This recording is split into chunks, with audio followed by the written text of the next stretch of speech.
اللہ کے رسول نے یہی مشورہ دیا کہ مدینہ میں رہ کے کرنا چاہیے. تو آپ صلی اللہ علیہ وسلم کا جو تھاٹ تھا یہاں پہ کیوں رہنا چاہیے, کیونکہ ہم مدینہ کو ڈیفینس کر سکیں گے. یہی مشورہ جو ہے عبداللہ بن ابی بھی دیتا ہے جو اللہ کے رسول دیتے ہیں. وہ بھی کہتا ہے نہیں, مدینہ میں رہ کے ڈیفینس کریں گے. وہ کیوں دیتا ہے؟ کیونکہ ہم اپنے گھر میں بیٹھیں گے, کس کو پتا چلے گا ہم جنگ میں لڑ رہے یا نہیں لڑ رہے.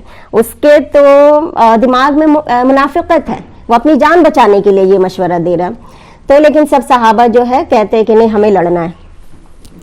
تو اللہ کے رسول جو ہے تمام کی بات سنتے ہیں اور اسی پر اتفاق کرتے ہیں کہ نہیں, باہر نکل کے لڑیں گے. اور آپ اپنے حجرے میں چلے جاتے ہیں, اور جا کر جب تھوڑی دیر ہو جاتی ہے تو حضرت ابو بکر اور حضرت عمر جاتے ہیں آپ کے پیچھے, اور آپ جو ہے زرہ پہن رہے ہوتے ہیں. تو حضرت یہ دونوں مل کے آپ کو مدد کرتے ہیں, خود بھی پہنا دیتے ہیں, یعنی کہ جو ہیلمٹ ہوتا ہے لوہے کا, اور اوپر بھی زرہ پہنا دیتے ہیں, نیچے بھی ڈبل زرہ پہنا دیتے ہیں. جب اللہ کے رسول زرہ پہن کر آ رہے تو یہ صحابہ دیکھ رہے اتنی دیر کیوں لگ رہا ہے. تو وہ کہتے ہیں, لوہے کا جیکٹ اس ہفتے بھی میں نے ڈیفائن کیا تھا. تو صحابہ کہتے ہیں کہ اتنی دیر لگ رہا ہمارے مشورے سے اللہ کے رسول جو ہے وہ متفق نہیں ہے, ہم نے بیجا ضد کی. تو اب آئیں گے تو ہم کہیں گے کہ آپ کا جو فیصلہ ہے ہم اسی پہ راضی ہیں. جب آپ باہر نکلتے ہیں تو صحابہ کہتے ہیں کہ اللہ کے رسول ہم اپنا فیصلہ واپس لیتے ہیں, آپ نے جو فیصلہ کیا ہم اس پہ راضی ہیں. تو رسول اللہ کہتے ہیں کہ نہیں, نبی جب زرہ پہن لیتا ہے اب اس کے شایان شان نہیں کہ وہ جنگ لڑے بغیر زرہ اتار دے, تو اب ہمیں باہر جا کر لڑنا ہے. لہٰذا تمام مسلمانوں کو ملا کر کتنے صحابہ تیار ہوتے ہیں؟ 1000. 1000 کا لشکر تیار ہوتا ہے. تو آپ صلی اللہ علیہ وسلم اس وقت مسلمانوں کو بتاتے ہیں کہ میں نے ایک خواب دیکھا ہے.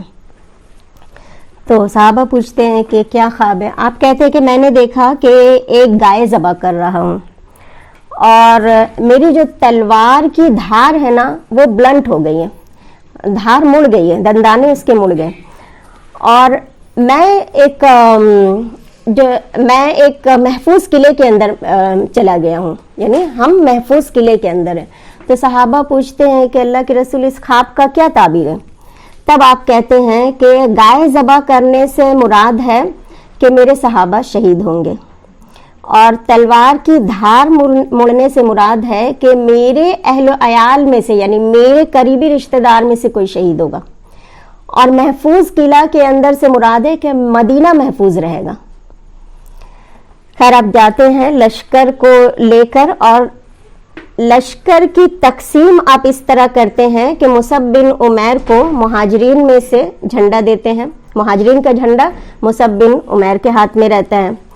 انصار میں سے اوس قبیلہ کا جھنڈا جو ہے وہ اسید بن حذیر رضی اللہ عنہ کے ہاتھ میں دیتے ہیں, اور انصار کے جو خزرج قبیلہ ہے اس کا جھنڈا حضرت حباب بن منذر رضی اللہ عنہ کو دیتے ہیں. اب جب آپ جنگ کی اسٹریٹجی بنا رہے ہیں تو مدینے کے سامنے کفار کو رکھتے ہیں, اس کے بعد مسلمان ہیں, اور اپنے پشت پر یعنی اپنے پیچھے احد پہاڑ کو رکھتے ہیں.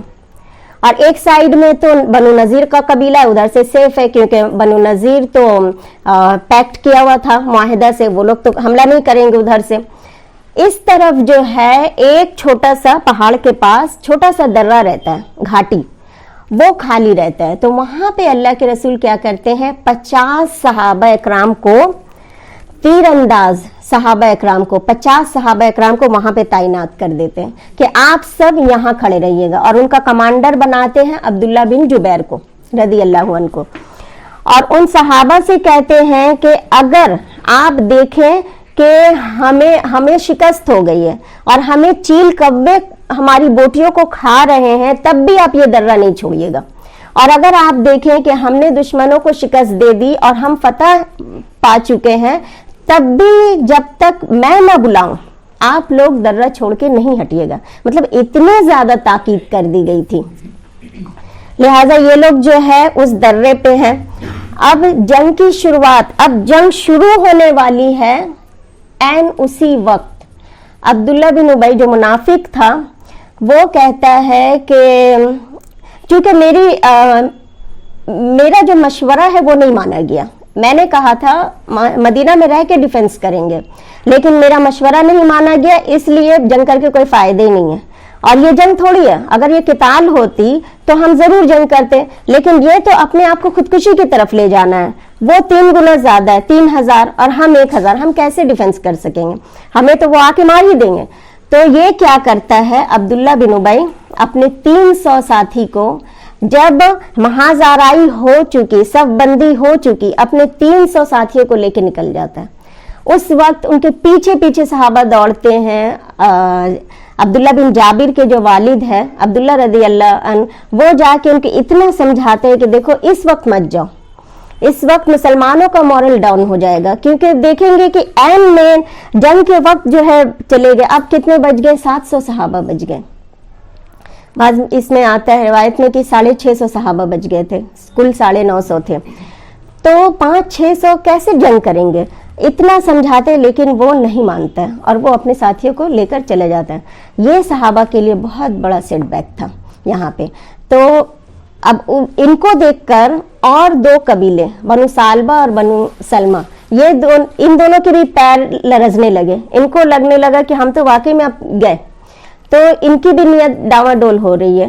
تو اسی کے بارے میں اللہ تعالیٰ قرآن میں سورہ آل عمران میں ذکر کرتے ہیں، لیکن ان کا نام بھی لیتے ہیں کہ 2 قبیلہ جو ہے ان کی بھی نیت جو ہے خراب ہو رہی تھی، لیکن منافقوں کا اللہ تعالیٰ نام نہیں لیتے، اتنا ناراض اللہ رہتے.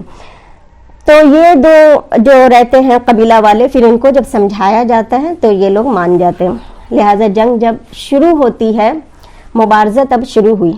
وہاں سے طلحہ بن ابی طلحہ آیا، جو وہاں کا سب سے بہادر سپاہی رہتا ہے کفار کا، اور وہ آ کے للکارتا ہے کہ کون ہے جو مجھ سے جنگ کر سکتا ہے، کیونکہ سب جانتے ہیں کہ یہ بہت طاقتور ہے، اس کے سامنے کون ٹک سکے گا.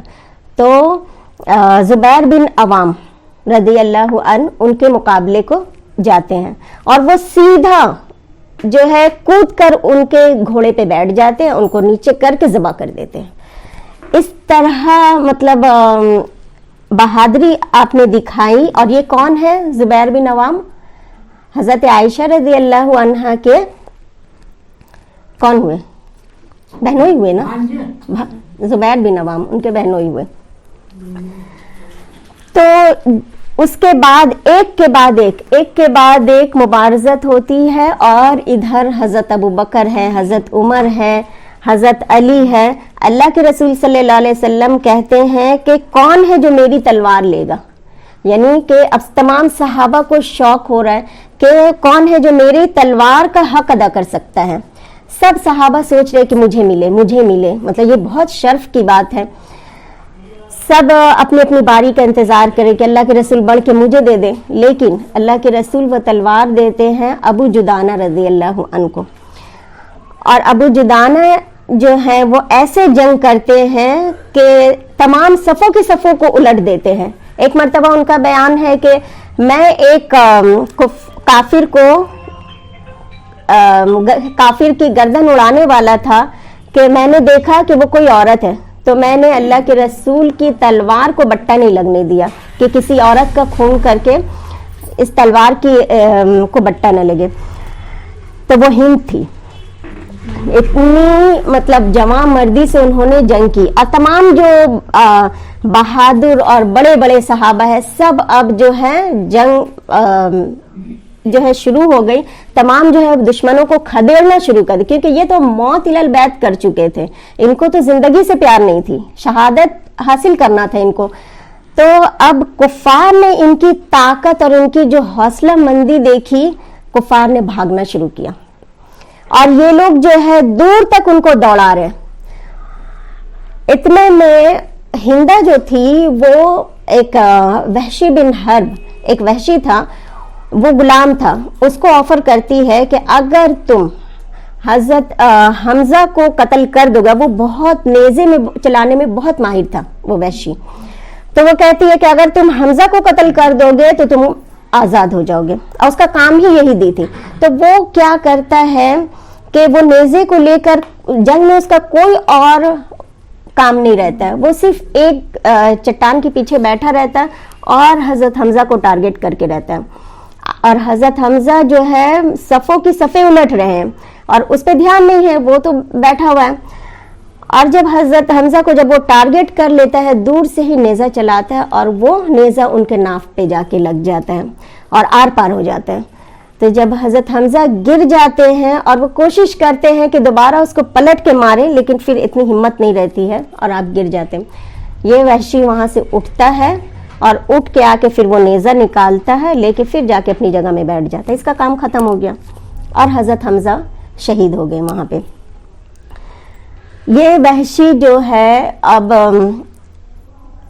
اللہ کے رسول صلی اللہ علیہ وسلم کے پاس کب آیا؟ فتح مکہ کے بعد آیا پھر مسلمان ہونے کے لیے. تو جب فتح مکہ ہو جاتا ہے, یہی وحشی آتا ہے اور آ کے کہتے ہیں کہ اللہ کے رسول میں اسلام قبول کرتا ہوں. تو آپ صلی اللہ علیہ وسلم پوچھتے ہیں انتا وحشی؟ تو کہتا ہے کہ ہاں میں وحشی ہوں. تو کہتے ہیں کہ انتا قتلت حمزہ؟ تو وہ کہتا ہے کہ اللہ کے رسول آپ کو تو سارے حالات پتہ ہیں. تب رسول اللہ صلی اللہ علیہ وسلم کہتے ہیں کہ کیا تو ایسا کر سکتا ہے کہ تو میرے سامنے کبھی نہ آنا. کیا گزری ہوگی اس پہ کہ وہ مسلمان ہو چکا تھا اور اتنی بڑی بات کہ وہ اللہ کے رسول کے سامنے نہ آئے, تو اپنا چہرہ کبھی مجھے نہ دکھانا. یعنی اس سے سمجھ میں آتا ہے کہ اللہ کے رسول کتنی محبت کرتے تھے اپنے چچا سے. تو وہ کبھی نہیں آیا پھر اللہ کے رسول کے سامنے, لیکن اس نے اس وقت عہد کیا کہ اور اس نے اس قتل کو دھویا کس سے کہ جب حضرت ابو بکر رضی اللہ عنہ کے دور میں ایک فتنہ کھڑا ہوا تھا مسیلمہ بن کذاب کا, جو جھوٹی نبوت کا دعویٰ کر رہا تھا. تو اس نے وعدہ کیا کہ میں مسیلمہ کو قتل کر کے حمزہ کا قتل اتاروں گا, اور اس نے مسیلمہ کو قتل کیا تھا. تو دل میں کہا جا سکتا ہے کہ کس کو کب ہدایت مل جائے, یہ اللہ کے ہاتھ میں ہدایت دینا ہے. لہٰذا حضرت حمزہ جو ہے وہاں پہ شہید ہو جاتے ہیں اور مسلمانوں کی جیت بالکل یقینی کہ 3000 کا لشکر مسلمانوں سے بھاگ گیا ڈر کے. تو ان میں جو ہے اب صحابہ نے دیکھا کہ مسلمانوں کی جیت ہو رہی ہے تو مال غنیمت جو ہے بٹورنا شروع کر دیا. اب درے پہ جو مسلمانوں کو اللہ کے رسول نے تعینات کیا تھا کہ آپ کو درہ نہیں چھوڑنا ہے, اور خالد بن ولید جو ہے بار بار اس درے کا چکر لگا رہے کہ یہ اگر خالی ہو تو یہاں سے میں حملہ کر دوں, لیکن تیر کی بوچھاڑ ہو رہی ہے تو وہاں سے بھاگ جا رہے. 2 بار ایسے ہی ہوا. جب اوپر کے درہ سے جو مسلمان صحابیوں نے دیکھا کہ نیچے ان لوگ جو ہے مال غنیمت لوٹ رہے, تو انہوں نے کہا کہ ہم بھی اس میں شامل ہو جاتے ہیں کہ ہم یہاں پہ رہیں گے, باقی سب لوٹ لیں گے. تو حضرت عبداللہ بن جبیر کہتے کہ دیکھو ایسا مت کرو, اللہ کے رسول نے سختی سے منع کیا کہ ہم اگر ہارتے بھی رہے جو بھی حال ہو درہ نہیں چھوڑنا ہے. انہوں نے کہا کہ وہ تو ہار کی حالت میں کہا تھا, اب تو ہم جیت رہے. لہٰذا عبداللہ بن جبیر کی بات نہیں مانتے اور وہ لوگ درہ چھوڑ کے 35 جو تیر انداز ہوتے ہیں وہ نیچے آ جاتے ہیں مال غنیمت لوٹنے کے لیے. اتنے میں خالد بن ولید کی جو عقابی نظر ہے وہ پڑ جاتی ہے درہ پہ. دیکھتا ہے کہ جیسے ہی دیکھتے ہیں درہ خالی, اپنے 200 سپاہیوں کو لے کر گھوڑے میں وہ لوگ ہیں, اور یہ لوگ تو ایسے ہی ہیں, یہ 10 ہے صرف اور وہاں 200 کی تعداد لے کے درہ کے پاس آ کے ایک ایک کر کے تمام صحابیوں کو شہید کر دیتے, 10 کے 10 عبداللہ بن جبیر سمیت. 10 کب تک آخر مقابلہ کرتے ہیں اور اس کے بعد مسلمانوں کی طرف بڑھتے ہیں, کیونکہ مسلمان اب کافروں کو اس طرف دوڑا رہے ہیں. مسلمان کا پیٹھ ہے اور ادھر سے جو انہوں نے پیچھے سے حملہ کیا تو مسلمان بیچ میں ہو گئے, آگے کافر, بیچ میں مسلمان اور پھر کافر, یعنی مسلمان بالکل بیچ میں سینڈوچ بن گئے, ادھر سے کافر ادھر سے. اور وہ لوگ اپنے کفار کو آواز دے رہے ہیں کہ پلٹو, ہم لوگوں نے حملہ کر دیا مسلمانوں پہ. جب وہ لوگ پلٹتے ہیں تو پھر مسلمانوں کو ایک کے بعد ایک مارتے جا رہے ہیں. اتنے مسلمانوں کی شہادت ہوئی صرف ان 35 لوگوں کے درہ چھوڑنے کی وجہ سے. روایت میں آتا ہے کہ کوئی اللہ کے ولی کہتے ہیں کہ شیطان نے اللہ تعالیٰ کی بات نہیں مانی تو اللہ تعالیٰ نے قیامت تک کے لیے اس کو مردود قرار دے دیا. ان صحابہ نے 35 صحابہ نے اپنے کمانڈر کی بات نہیں مانی, عبداللہ بن جبیر کی بات نہیں مانی, تو کتنا بڑا نقصان ہوا, 70 صحابہ شہید ہو گئے. اور جو آج ہم مسلمان ہیں وہ رسول اللہ کی بات نہیں مان رہے, تو ہمارا کیا انجام ہونے والا ہے. تو ادھر جب اللہ کے رسول صلی اللہ علیہ وسلم ایک سیف جگہ میں ہے اور ان کو پروٹیکٹ کیے ہوئے ہیں 10 صحابی, جن میں 2 ہے اگل بغل, ایک سعد بن ابی وقاص اور طلحہ بن عبید اللہ, اور باقی 8 صحابی سامنے ہیں جو ان کو پروٹیکٹ کر رہے ہیں. ابھی تک رسول اللہ صلی اللہ علیہ وسلم کو کسی نے نہیں دیکھا کہ آپ کہاں ہیں, لیکن اللہ کے رسول دیکھ رہے کہ اگر میں آواز نہیں لگاؤں گا تو یہ لوگ تو پیچھے سے سامنے سے میرے صحابہ کو ختم کر دیں گے. تو اس وقت اب آپ جو ہے اس میں پڑ گئے کہ کروں تو کیا, لیکن آپ نے صحابہ کو فوقیت دی اور پیچھے سے آواز لگائی کہ صحابہ پیچھے مڑو, فوج پیچھے سے آ گئی ہے. لہٰذا صحابہ تک حضرت عباس نے پھر آواز لگائی, زور تھی ان کی آواز, اور پھر جب صحابہ نے دیکھا تو حضرت ابو بکر اور عمر اور جتنے بڑے بڑے صحابی ہیں, حضرت علی ہے, ابو دجانہ ہے, یہ سب تو بالکل آگے تھے, وہ تو کافروں کا پیچھا کر رہے تھے. تو اللہ کے رسول تک آتے آتے تو بہت وقت لگ جاتا ان کو, اور اس درمیان میں یہ لوگ بہت سارے مسلمانوں کو مار چکے. اور جب اللہ کے رسول نے آواز لگائی, اب خالد بن ولید اور جتنے بھی سپاہی تھے سب نے دیکھا کہ او رسول اللہ تو ادھر چھپے ہوئے. لہٰذا انہوں نے کہا کہ مسلمانوں کو چھوڑو, مین ان کا لیڈر, اس کو ختم کرنے سے معاملہ ختم ہو جائے گا. تو اللہ کے رسول کی طرف پھر سب چلے آئے اور تیروں کی بوچھار.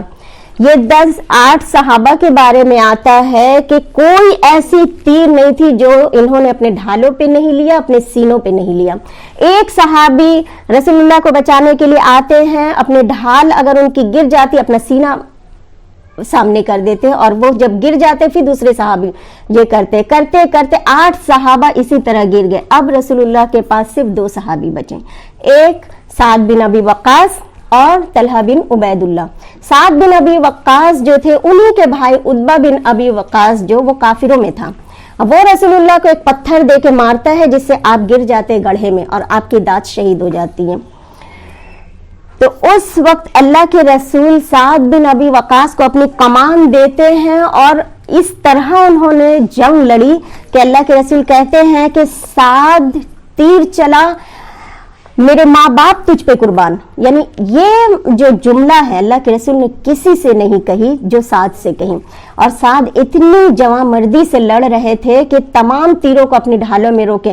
35 زخم آ گئے, 70 زخم آ گئے, لیکن وہ لوگ جو ہے اللہ کے رسول کو بالکل پروٹیکٹ کر رہے تھے. اتنے میں ابی بن خلف نام کا ایک کافر آتا ہے اور وہ کہتا ہے کہ یا تو آج محمد رہے گا یا پھر میں رہوں گا, کہہ کے وہ اللہ کے رسول کے کندھے پہ تلوار سے وار کرتا ہے, جس سے آپ کو اتنی ضرب لگتی ہے, لیکن کٹتا اس لیے نہیں ہے کہ 2 زریں پہن رکھی تھی آپ نے. وہ تکلیف آپ 1 مہینہ تک برداشت, مطلب آپ کو تکلیف ہوتی رہتی ہے. تو اللہ کے رسول کیا کرتے, ایک نیزہ لیتے ہیں, اور وہ جو رہتا ہے ابی بن خلف وہ پورا ڈھکا ہوا ہے پورا زرہ سے, اس کے گردن کے پاس ایک ہلکا سا تھوڑی سی جگہ خالی تھی, نیزہ سے اللہ کے رسول نے بس ایسے کیا, اسکریچ لگا اور کچھ نہیں, یعنی چمڑا پورا کٹا بھی نہیں, اور وہ ایسے تکلیف میں مبتلا ہوا کہ اس کا خون بند نہیں ہوتا تھا, اور وہ اپنے کیمپ میں چلا جاتا ہے اور کہتا ہے کہ محمد نے مجھے قتل کر دیا. تو لوگ کہتے ہیں دیکھو قتل, زخمی تو وہ لوگ جس کے ہاتھ پیر کٹ چکے, مطلب ایسی حالت میں تم کو تو ہلکا سے مطلب خراش لگی یا تم اتنا عورتوں کی طرح رو رہے ہو. تو وہ کہتا ہے کہ مجھے جو تکلیف ہو رہی, اگر پورے حجاز کو بھی ایک تکلیف دے دی جائے تو سب درد سے مر جائے, اتنی مجھے تکلیف. کیونکہ اللہ تعالیٰ کا ایک اصول ہے کہ اللہ کے نبی صلی اللہ علیہ وسلم اللہ کی راہ میں جسے ماریں گے اللہ اس انسان پہ بہت سخت ناراض ہوتا ہے. تو اللہ کے نبی نے اس سے مارا تھا, لہٰذا وہ تڑپ تڑپ کے مرتا ہے. اور یہاں پہ جو پتھر, ایک کافر آ کے پتھر جو مارتا ہے, تو یہ خود جو ہے لوہے کا جو ہیلمٹ رہتا ہے وہ رخسار کے اندر اس کی کڑی گھس جاتی ہے اور ایک سر میں گھس جاتی ہے. جب وہ طلحہ بن عبید اللہ اس کو نکالتے ہیں تو وہ کڑی ان کے اندر سے نکل نہیں رہی ہے, تو جب زور سے نکالتے ہیں تو ساتھ میں ان کا دانت بھی 2 دانت اور نکل جاتے ہیں اور خون کا فوارہ مارتا ہے. اس وقت اللہ کے رسول صلی اللہ علیہ وسلم گش کھا کے زمین میں گر جاتے ہیں اور جب ہوش آتا ہے تو کہتے ہیں کہ وہ قوم کیسے ہدایت پائے گی جو اپنے رسول کو کے چہروں کو لہو لہان کر دے. لیکن ساتھ پھر ان کو اپنی مطلب اس بات کی سختی کا احساس ہوتا ہے. پھر ساتھ میں کہتے ہیں اللہ کے رسول کہ اللہ تو انہیں معاف کر دے, یہ میری قوم ہے, ان کو معاف کر دے, یہ جانتے نہیں یہ کیا کر رہے ہیں. لیکن اللہ تعالیٰ پھر بھی اس بات کو بھی پکڑ لیتے ہیں اور اس کا تبصرہ قرآن میں کرتے ہیں کہ ہدایت کس کو ملے گی, ہدایت کی جو اتھارٹی ہے یہ اللہ کے ہاتھ میں ہے, یہ کوئی نہیں جانتا کس کو ہدایت مل جائے. تو اللہ کے رسول نے اس حال میں بھی جو یہ کہہ دیا کہ ان کو کیسے ہدایت ملے گی جو اپنے نبی کے چہرے کو لہو لہان کر رہا ہے, تو اللہ تعالیٰ نے نبی کو بھی نہیں چھوڑا اور اس کے بارے میں ذکر کر دیا قرآن میں کہ آپ یہ نہیں کہہ سکتے ہدایت کس کو ملے گی اور کس کو نہیں. کیونکہ آپ دیکھیے فتح مکہ کے بعد یہی ابو سفیان ہے, یہی خالد بن ولید ہے, ہندا ہے, ان سارے لوگوں نے, کفار نے اسلام قبول کر لیا تھا. تو یہ اللہ کے اختیار میں ہے. تو اس وقت پھر اللہ کے رسول جو ہے کسی طرح وہ سب سے پہلے تمام کفار کو چیرتے ہوئے جو اللہ کے رسول کے پاس پہنچتے ہیں وہ حضرت ابو بکر رضی اللہ عنہ رہتے ہیں.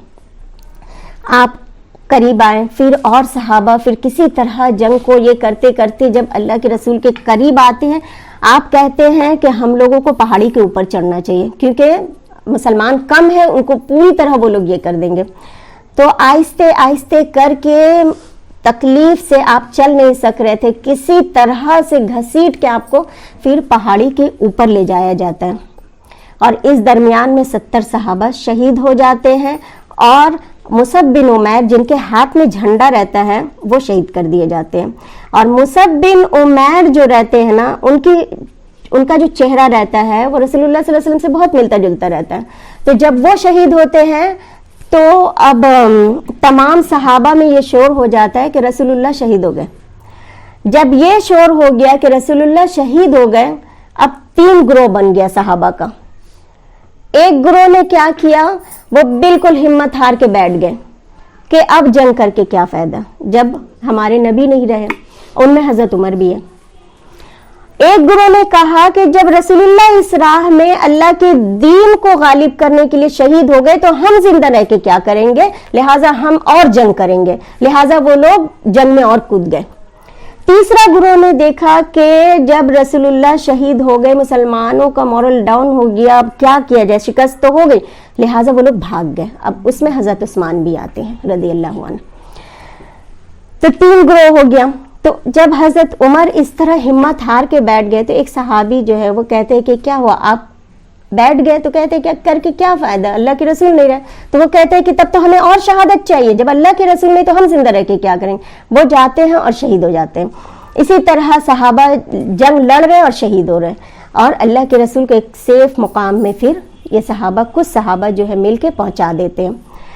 جب یہ لوگ دیکھتے, اور کفار کی اتنی بڑی جو لشکر رہتی ہے نا, ان سے ایک غلطی یہ ہوتی ہے, یہ لوگ کیا کرتے ہیں, کیونکہ بدر کا انتقام لینا ہے ان کو, اور یہ لوگ مسلمانوں کا مسئلہ کرنے میں مطلب بزی ہو گئے. ہندا کیا کرتی ہے, آ کر حضرت عمر کا پیٹ چاک کرتی ہے اور ان کا اندر سے کلیجہ نکالتی ہے اور اس کو چبانے کی کوشش کرتی ہے. اور جب نگل ہندا, حضرت حمزہ, میں نے کیا کہا, نعوذ باللہ, تو حضرت حمزہ کا کلیجہ چبانے کی کوشش کرتی ہے اور جب نہیں نگل پاتی ہے تو پھینک دیتی ہے.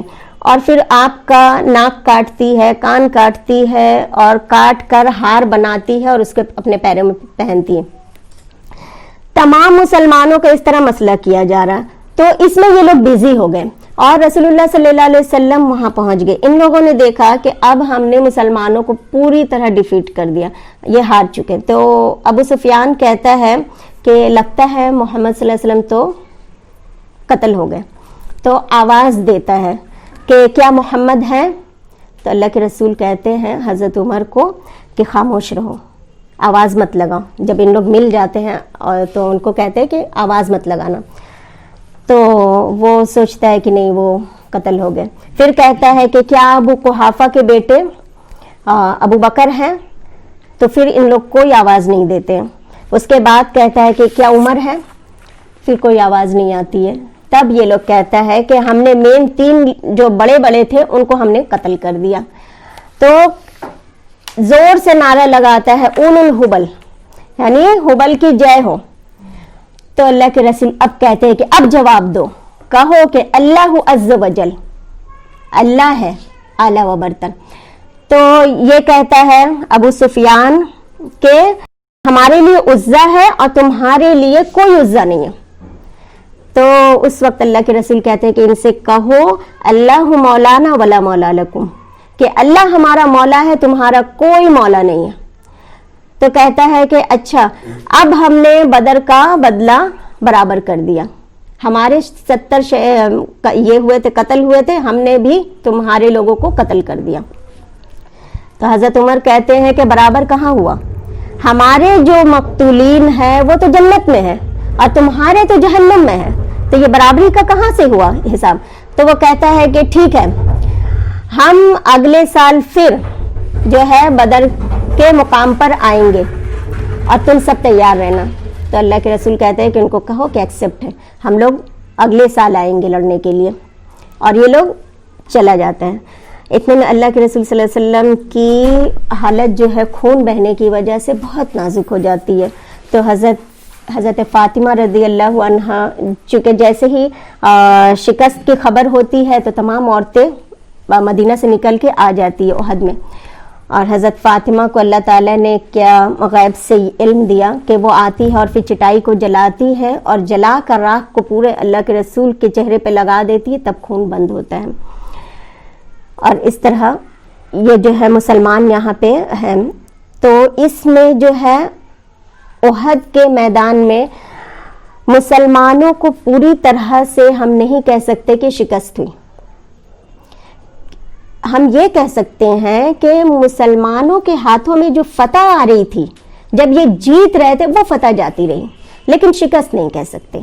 کیونکہ مسلمان, ہاں جانی نقصان تو بہت زیادہ ہوا مسلمانوں کا, کیونکہ ان کے صرف 22 مرے اور صحابہ کے 70 شہید ہو گئے اور 70 سے زیادہ جو ہے زخمی ہو گئے, بالکل نازک حالت میں. لیکن اس کو ہم پوری طرح شکست اس لیے نہیں کہہ سکتے کیونکہ شکست تب ہوتی جب وہ لوگ کیمپ پہ کیپچر کر لیتے, جب وہ لوگ مسلمانوں کا مال غنیمت لوٹتے, جب وہ لوگ مسلمانوں کو قیدی بناتے.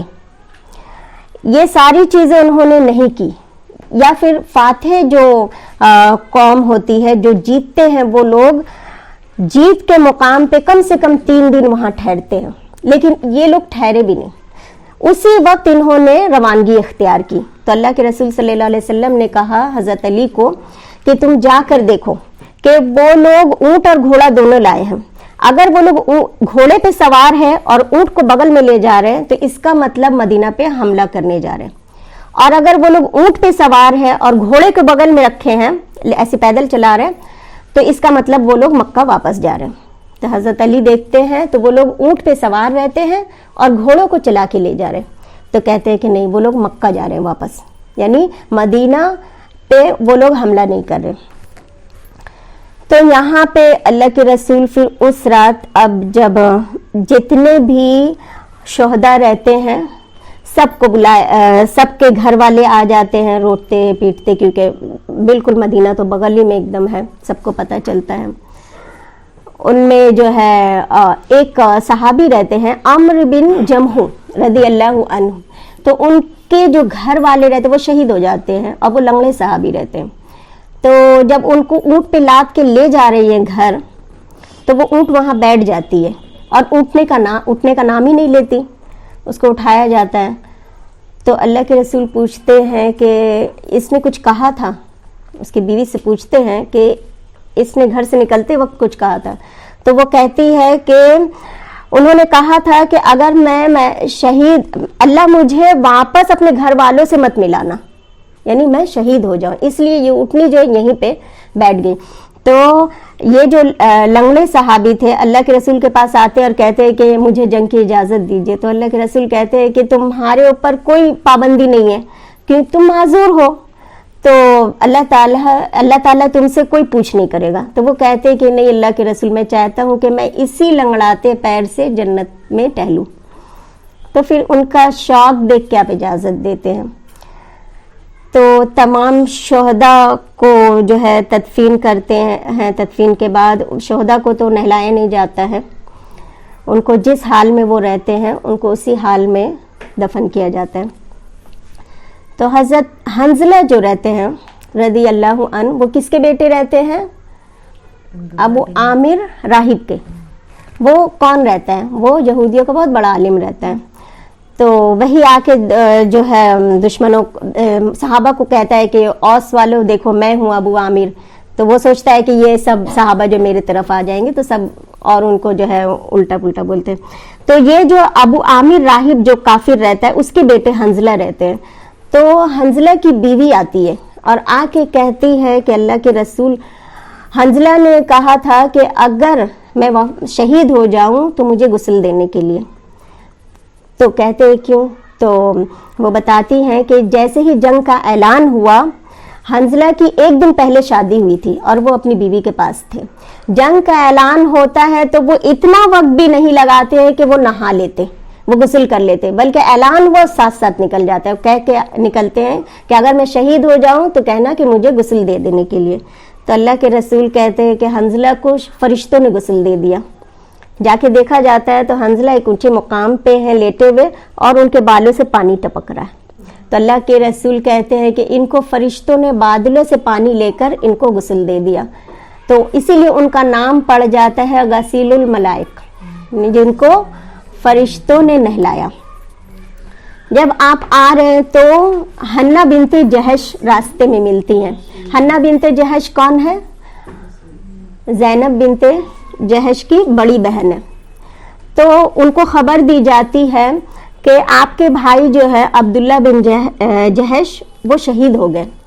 تو وہ رکتی ہیں اور اِنَّ لِلَّهِ پڑھتی ہیں اور پڑھ کر ان کے لیے دعائے مغفرت کرتی ہے اپنے بھائی کے لیے۔ پھر آگے بڑھتی ہیں تو ان کو خبر دی جاتی ہے کہ آپ کے ماموں حضرت حمزہ شہید ہو گئے۔ تو پھر وہ رکتی ہیں اور اِنَّ لِلَّهِ پڑھتی ہیں اور اللہ سے رحم کی دعا کرتی ہیں۔ پھر تھوڑی دور آگے بڑھتی ہے تو ان کو خبر دی جاتی ہے کہ آپ کے شوہر مصعب بن عمیر جو ہے وہ شہید ہو گئے۔ اب وہ برداشت نہیں کرتی، چیخ مار کے روتی ہیں، کیونکہ تو اللہ کے رسول کہتے ہیں کہ عورت کے لیے اس کا شوہر بہت خاص مقام رکھتا ہے۔ ایک صحابیہ آتی ہیں، ان کو راستے میں 3 لوگوں کی، ان کے بیٹے کی، ان کے شوہر کی، ان کے والد کی خبر دی جاتی ہے کہ تینوں ہی شہید ہو گئے۔ وہ کہتی ہے کہ اللہ کے رسول کیسے ہیں یہ بتائیے۔ تو کہا جاتا ہے کہ اللہ کے رسول ٹھیک ہے۔ کہتی نہیں، جب تک میں اپنی آنکھوں سے نہ دیکھ لوں مجھے یقین نہیں آئے گا۔ لہٰذا صحابی ان کو دور سے دکھاتے کہ وہ دیکھیے اللہ کے رسول جا رہے ہیں۔ تو وہ کہتی ہے کہ جب اللہ کے رسول ٹھیک ہے تو ساری مصیبت میرے لیے ہینچ ہے، یعنی اللہ کے رسول ٹھیک ہے بس۔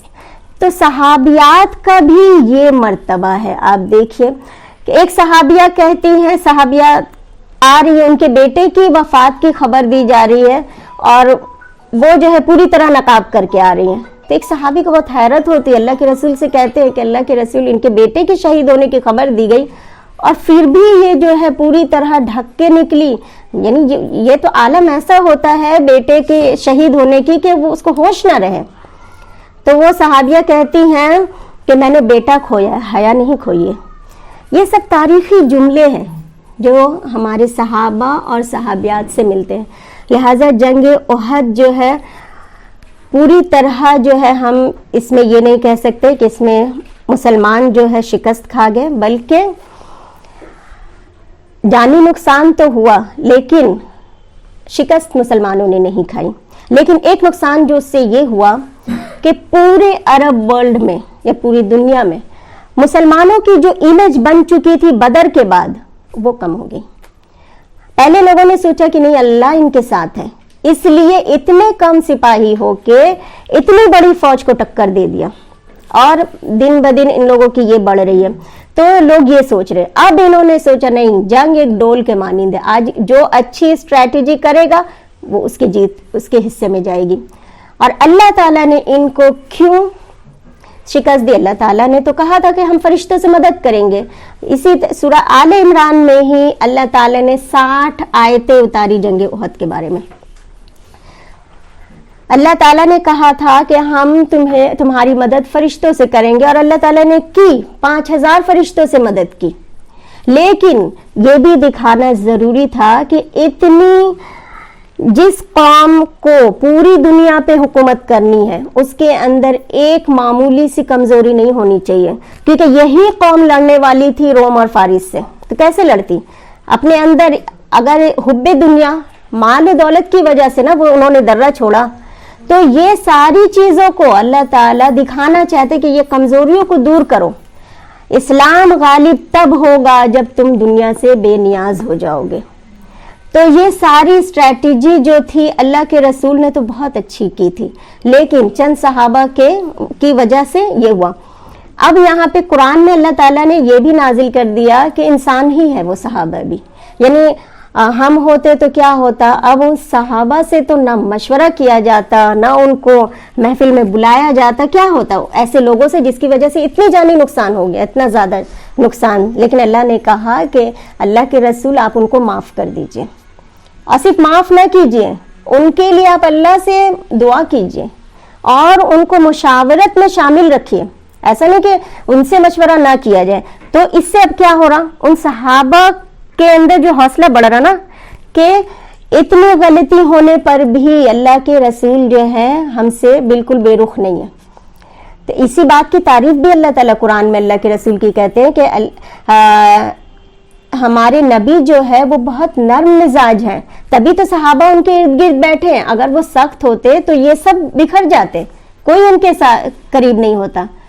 اور یہ اگر دعوتی میدان میں ہم اپنے اوپر لے لیں تو آج ہم جب دعوت دینے کے لیے نکالتے کتنی روڈلی ہم دعوت دیتے، کوئی کسی کو آپ 2 بار بولیے 4 بار بولیے کہتے کہ نہیں اس کو تو ہدایت ملنے والی نہیں ہے۔ دیکھیے اللہ کے رسول نے کہہ دیا تو اللہ نے پکڑ کر لی کہ ہدایت دینا تو اللہ کے کام ہے، آپ کا کام ہے پہنچانا، آپ پہنچائیے اور نرمی کے ساتھ پہنچائیے۔ تو جب وہ رات تو جو 7 شوال کی جو رات تھی 3 ہجری کی، بہت تکلیف میں گزری۔ پورے مدینہ سے آہ و بکا کی آواز، ہر گھر میں رونے کی آواز، کہیں شہید ہوئے ہیں، کہیں زخمی ہے، کہیں بیٹا گیا، کہیں شوہر گئے، ہر گھر سے رونے کی چیخنے کی آوازیں آ رہی ہے۔ اتنے میں صبح ہوئی اور حضرت جبرائیل علیہ السلام آتے ہیں اللہ کے رسول کے پاس اور کہتے ہیں کہ اللہ کے رسول کیا آپ نے زرہ اتار دیا؟ تو وہ اللہ کے رسول کہتے ہیں ہاں۔ تو جبرائیل علیہ السلام کہتے ہیں کہ جبکہ ہم نے تو زرہ نہیں اتاری، ابھی تو جنگ باقی ہے۔ تو ہم اور میکائیل جنگ کے لیے ہم تو پوری طرح تیار ہیں۔ تو اللہ کے رسول پھر تمام صحابہ کو کہتے ہیں، دوسرے دن صبح ہی صبح تمام صحابہ زخمی ہیں، اعلان کرتے ہیں کہ کل جو صحابہ جنگ میں شریک تھے سب نکلیے اور ہم لوگ کفار کا پیچھا کریں گے، ہمراہ الاسد تک جائیں گے۔ وہاں پہ جانے کے مطلب پلان کرتے ہیں کہ ہم جا کر ان کا پیچھا کریں گے۔ ایک صحابہ نے یہ نہیں کہا کہ نہیں میں نہیں جاؤں گا، تمام کے تمام زخمی ہونے کے باوجود تمام صحابہ جو ہے نکل پڑے، اور ان میں پھر کچھ نئے لوگوں نے بھی آنے کی کوشش کی، لیکن اللہ کے رسول نے یہ شرط رکھی کہ جو لوگ احد میں شریک ہوئے تھے صرف وہی جائیں گے۔ تو عبداللہ بن ابی جو منافق تھا وہ آیا کہ مجھے بھی لے چلیے ساتھ، تو اللہ کے رسول نے کہا نہیں، اسی کی وجہ سے تو اتنا پرابلم ہوا تھا، تو اس کو نہیں لیا۔ حضرت جابر رضی اللہ عنہ جو ہے وہ آتے ہیں اور وہ چونکہ احد میں شریک نہیں ہوتے ہیں تو وہ کہتے ہیں کہ اللہ کے رسول میرے والد نے اپنے پیچھے بہت 9 بیٹیاں چھوڑی ہیں، تو ان کی حفاظت کے لیے انہوں نے کہا تھا کہ تم احد میں مت جاؤ، تو میں اس وجہ سے احد میں نہیں جا سکا، تو میں اب جانا چاہتا ہوں۔ تب رسول اللہ نے کہا ہاں ٹھیک ہے تم چل سکتے ہو، کیونکہ ان کی مجبوری تھی۔ اور حضرت جابر کون ہے؟ یہ وہی صحابی ہے جو ایک بڑی عمر کی عورت سے شادی کرتے ہیں، یہ اپنے والد کے بیٹے ایک ہیں اور ان کی 9 بہنیں ہیں, چھوٹی چھوٹی 9 بہنیں ہیں. تو ایک مرتبہ اللہ کے رسول پوچھتے ہیں کہ مطلب اپنے سے ڈبل ایج کی عورت سے جب شادی کرتے ہیں تو اللہ کے رسول پوچھتے ہیں کہ جابر تمہیں کوئی کماری لڑکی نہیں ملی, تم نے اتنی عمر دراز عورت سے شادی کی؟ تو وہ کہتے ہیں کہ اللہ کے رسول میرے والد نے بہت ساری بیٹیوں کو چھوڑا ہے اور میں یہ نہیں چاہتا تھا کہ میں انہی کی طرح کمسن لڑکی لا کر ان میں شامل کر دوں, میں چاہتا تھا کہ کوئی ایسی ذمہ دار عورت لاؤں جو ان کی کنگھی چوٹی کر سکے, ان کی دیکھ بھال کر سکے. تو اللہ کے رسول نے کہا کہ تم نے بالکل ٹھیک کیا. تو یہی حضرت جابر رضی اللہ عنہ ہے, یہ ان کو اجازت مل جاتی ہے اور آپ لے کر ان صحابہ کو چلتے ہیں اور ان کا پیچھا کرتے کفار کا. دوسرے دن حمراء الاسد تک پہنچ جاتے ہیں اور پہنچنے کے بعد یہ لوگ کفار جو ہے اروا کے مقام تک پہنچ جاتے ہیں. جب اروا کے مقام تک پہنچ جاتے ہیں تو ان میں جو رہتا ہے صفوان بن امیہ, وہ کہتا ہے کہ ہم نے اتنی بڑی غلطی کی کہ مسلمان شکست کھا رہے تھے اور مدینہ کھلا پڑا تھا, تو ہمیں تو چاہیے تھا کہ ہم مدینہ کیپچر کر لیں. یہ تو بہت اچھا موقع تھا, مال غنیمت بھی ملتا, ان کی عورتیں بھی قید ہو جاتی, بچے سب ہمارے ہاتھ لگ جاتے, ہم نے اتنی بڑی غلطی کی کیسے؟ تو پھر تمام لوگوں نے مل کے یہ مشورہ کیا کہ نہیں, ہمیں واپس جانا چاہیے, مدینہ کو کیپچر کرنا ہے. لہٰذا یہ لوگ پلاننگ کر رہے, اور اللہ کے رسول کی سکس سینس دیکھیے, انہوں نے پہلے ہی سمجھ لیا کہ یہ جو بڑے بڑے لیڈر ہیں, وہ لوگ بھی کم نہیں تھے, تو ان کو اپنی غلطی کا احساس تو ضرور ہوگا کہ مدینہ تو کھلا پڑا تھا, ہم نے کیوں نہیں حملہ کیا, تو وہ لوگ پلٹ کر ضرور آئیں گے مدینہ پہ حملہ کرنے کے لیے. لہٰذا آپ جو ہے تمام اپنی فوج کو لے کے حمراء الاسد میں پہنچتے ہیں, اور وہاں سے ایک آدمی کا گزر ہوتا ہے, معبد ابن ابی معبد خزائی. یہ جو رہتا ہے نا, یہ خزائی قبیلہ کا سردار رہتا ہے, اور یہ اللہ کے رسول کے پاس آتے ہیں اور آ کے اسلام قبول کرتے ہیں. اور جب یہ کافر رہتے ہیں تب بھی آپ کے بہت بڑے خیر خواہ رہتے ہیں, آپ کا بھلا چاہتے ہیں. تو آ کے کہتے ہیں کہ مجھے بہت تکلیف ہوئی جب مجھے یہ پتہ چلا کہ مسلمانوں کا جانی نقصان بہت زیادہ ہوا. تب رسول اللہ کہتے ہیں کہ تم ایک کام کرو, تم کفار میں جا کر یہ شو کرو کہ مسلمان تمہارا پیچھا کر رہے ہیں, تاکہ وہ بھی تھوڑا ہمت ہارے. تو وہ کہتے ہیں ٹھیک ہے. لہٰذا وہ جاتے ہیں اور ابو سفیان کے پاس جاتے ہیں, اور ان کو پتہ نہیں رہتا کہ یہ مسلمان ہو گئے. تو ابو سفیان کہتا ہے کہ الیکس لیک ہوتی ہے, تو وہ کہتا ہے معبد ابن ابی معبد کہ ارے میں نے تو ایسی فوج دیکھی ہے کہ زندگی میں اتنی بڑی فوج نہیں دیکھی جو تمہارے پاس آ رہی ہے تم سے ٹکر لینے کے لیے. اب ان میں کھلبلی مچ گئی. کہتے ہیں کہ جو لوگ احد میں شریک نہیں ہوئے تھے وہ بھی نکل کے آ گئے ہیں اپنے شہیدوں کا بدلہ لینے کے لیے, تو اب تو تمہاری خیر نہیں ہے. تو ان میں اب افراتفری مچ گئی کہ نہیں جانا چاہیے, اب مسلمان بفرے ہوئے ہیں, بدر میں کیسے ہماری یہ ہوئی تھی. تو ان لوگ ابو سفیان پھر کہتا ہے کہ ٹھیک ہے. ایک قبیلہ گزر رہا تھا, اس قبیلے کو بلا کے کہتا ہے کہ دیکھو محمد کے پاس جا کے کہنا کہ ہم لوگ حملہ کرنے والے ہیں, تو ان کے ساتھیوں کو ڈرا دینا. تو جب وہ قبیلہ ادھر آتا ہے اور جب صحابہ کو کہتا ہے کہ دیکھو بہت بڑی فوج آنے والی ہے تمہارے پاس, تو صحابہ کا حوصلہ جو ہے اور بلند ہو جاتا ہے. صحابہ کہتے ہیں حسبنا اللہ و نعم الوکیل, کہ اللہ ہمارے لیے کافی ہے اور وہ سب سے بڑا کارساز ہے. تو اللہ تعالیٰ اس کے بارے میں قرآن میں کہتے ہیں کہ مسلمانوں کا حوصلہ اور بلند ہو گیا اور کفار ڈر گئے, اور وہ ان لوگوں نے پھر دوبارہ حملہ کرنے کی کوشش نہیں کی, اور وہاں سے وہ پلٹ گئے مکہ کی طرف. لہٰذا اللہ کے رسول وہاں 3 دن تک قیام کرتے ہیں. کرنے کے بعد پھر اب مدینہ آتے ہیں. اب کیا ہوا, پوری دنیا میں یہ شور ہوا کہ 3000 کا لشکر لے کے آئے تھے, لیکن وہاں پہ قیام کس نے کیا؟ محمد رسول اللہ نے, اور وہ لوگ لے کے اپنی فوج کو چلے گئے. تو اس سے بھی تھوڑا سا یہ ہلکا ہوا کفار کا. لیکن بہرحال جنگ احد میں مسلمانوں کی پوری طرح نہیں تو کچھ تو مورل ڈاؤن ہوا, سیٹ بیک ہوا, جو کہ پوری طرح فتح ہو رہی تھی لیکن نہیں ہو پائی. اس میں قریش کے جو 3000 تھے, مسلمان صرف 700 تھے, اور قریش کے اونٹ کتنے تھے؟ 3000 تھے, مسلمانوں کی کچھ نہیں تھے.